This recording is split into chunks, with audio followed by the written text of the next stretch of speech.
Salve, salve! É incrível imaginar que, depois de 1 ano e meio de guerra na Ucrânia, a gente ainda possa se espantar com a perversidade do ser humano. E o ataque terrorista do Hamas a Israel mostra que a perversidade do ser humano surpreende. Hoje circulou a notícia assombrosa de bebês executados num kibutz em Israel. Bebês. E o mais assustador é que a gente fica com aquele gosto ruim na boca de que o pior ainda está por vir. E a gente vai ter que tomar alguns cuidados para acompanhar essa história.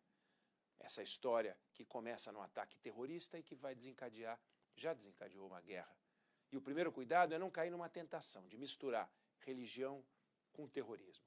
A gente não pode cometer o erro de chamar os terroristas de os muçulmanos, ou de chamar os terroristas de os palestinos. O fato de os terroristas serem muçulmanos não pode autorizar a gente a pensar que os muçulmanos são terroristas, porque não são. Os palestinos que habitam a faixa de Gaza são tão inocentes quanto os israelenses. É como os traficantes e os moradores das favelas brasileiras, onde há traficantes. Não dá para confundir um com o outro, não é justo. Então, muito cuidado com essa confusão. Outro cuidado que a gente tem que tomar é não normalizar o ato terrorista, considerando que ele foi um ato de guerra.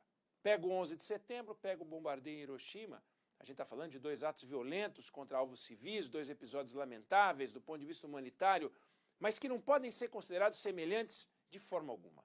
O lamentável bombardeio de Hiroshima, e depois veio de Nagasaki, durante a Segunda Guerra, foi um recurso assombrosamente violento, odioso, inacreditável, mas ele tinha por objetivo forçar o Japão a se render.